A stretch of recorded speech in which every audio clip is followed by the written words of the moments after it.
Hello friends, நல்ல ஒரு சில்லுன்னு கிளைமேட், மழை கூட ஸ்டார்ட் ஆகிடுச்சு.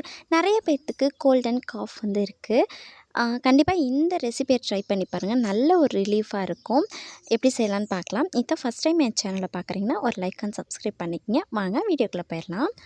ஒரு பாத்திரத்தை அடுப்பில் வச்சுட்டு ஹீட் பண்ணிக்கலாம். இப்போது அது கூட 3 டேபிள் ஸ்பூன் அளவுக்கு கொள்ளுப்பருப்பு, 1 டேபிள் ஸ்பூன் அளவுக்கு துவரம்பருப்பு சேர்த்துட்டு நல்லா ட்ரையாக வறுத்தெடுத்துக்கலாம்.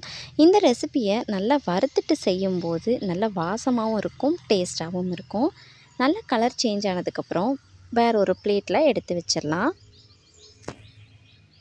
பாருங்கள், நல்லா கலர் சேஞ்ச் ஆயிடுச்சு. இப்போது இதை பிளேட்டுக்கு மாற்றிக்கலாம்.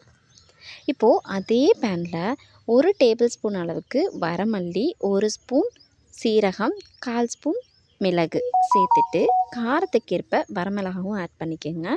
இதையுமே நல்லா ட்ரையாக வறுத்து எடுத்துக்கலாம்.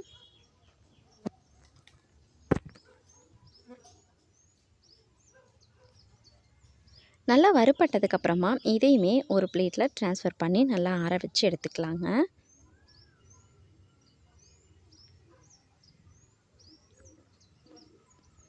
இது ரொம்பவே டேஸ்ட்டாக இருக்கும். நல்லா கோல்டாக இருக்கும்போதெல்லாம் இதை எடுத்துக்கிட்டிங்க அப்படின்னா நல்ல ரிலீஃப் கொடுக்கும். இப்போது ஒரு மிக்சர் ஜாரில் வறுத்த பொருள் எல்லாமே ஆட் பண்ணிக்கலாம். அது கூட பார்த்திங்கன்னா ஒரு 5 பல் பூண்டு, 2 தக்காளி, கொஞ்சமாக கொத்தமல்லி இலை, ஒரு கொத்து கருவேப்பிலை ஆட் பண்ணிக்கலாம். கண்டிப்பாக இது கூட ஒரு பச்சை மிளகாவும் சேர்த்துட்டு நல்லா ஃபைன் பேஸ்ட்டாக அரைச்சி எடுத்து வச்சுக்கோங்க. இப்போது இதை நான் மண்சட்டியில் செய்கிறேன். உங்களுக்கு எந்த பாத்திரம் வேணாலும் அடுப்பில் வச்சுக்கலாம். நல்லா ஹீட் ஆனதுக்கப்புறமா எண்ணெய் விட்டுட்டு கடுகு வெந்தயம் தாளிச்சிக்கலாம்.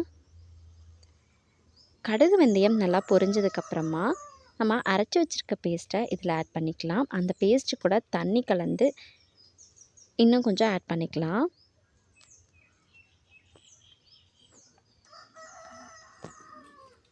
இப்போது இது கூட கொஞ்சமாக பெருங்காயத்தூள், ஒரு 1/4 ஸ்பூன் அளவுக்கு மஞ்சள் தூள் சேர்த்துட்டு நல்லா ஒரு கொதி வரட்டும்.